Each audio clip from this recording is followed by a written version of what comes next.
In Los Angeles, there's no reservation. There's no separation between. It's actually got the largest indigenous population in the U.S., I believe. All different kinds. There are indigenous people to the Los Angeles basin, but because of three periods of colonization, of brutal colonization, they were genocided, they have assimilated, and many have sort of started or during when Mexico, well, first Spain colonized, and then started the mission system and enslaved a lot of people. And then Mexico took over, and the people that were enslaved stayed to work at the missions, or were sort of working as indentured servants to ranchers.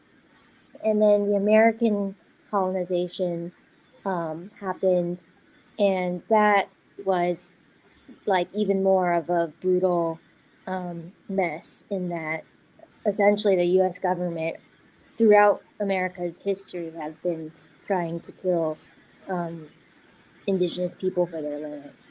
Um, so a lot of the descendants of uh, the Tongva who are indigenous to LA, um, a lot of them through their families like went into hiding, or it wasn't until more recently, I think, did this sort of identity sort of emerge in the collective consciousness again.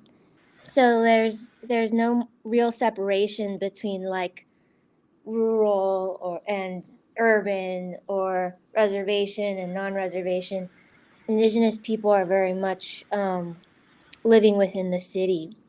However, though, a lot of my work as an artist was working with one elder in particular who recently passed away, sort of unexpectedly.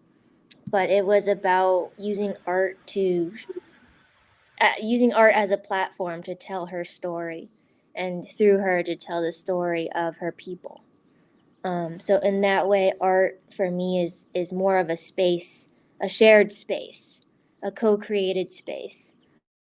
Um, and in that sense, I suppose it can touch on technology, storytelling, things like that.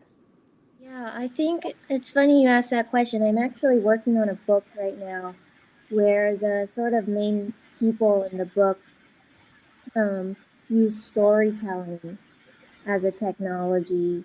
Um, and it's a kind of technology, such as craft, um, that knows deep time.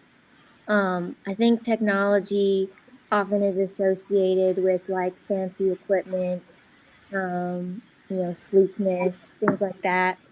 But when I think about the sort of lineage of, technological advancement, I really locate it in craft and community and sharing stories together.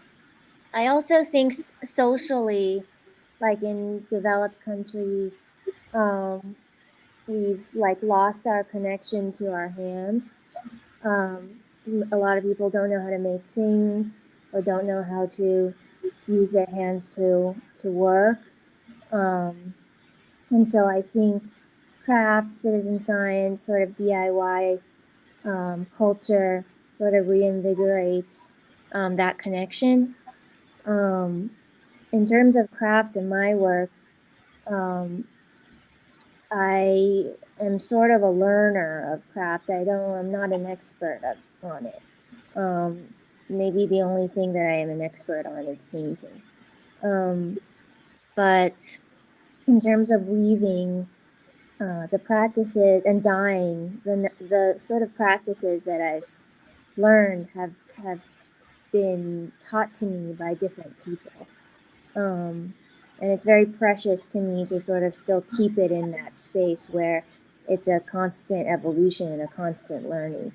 The thing about craft, I think, is like I don't own it. Um, Oh, It really belongs to sort of the legacies of the practitioners. Um, yeah, I don't. It's a very precarious and precious space for me in my work. It's a book between that has two narrators. Um, an anthropologist is one of the narrators, and the other narrator is this um, person named Blue Child. And Blue Child is sort of looking for their people.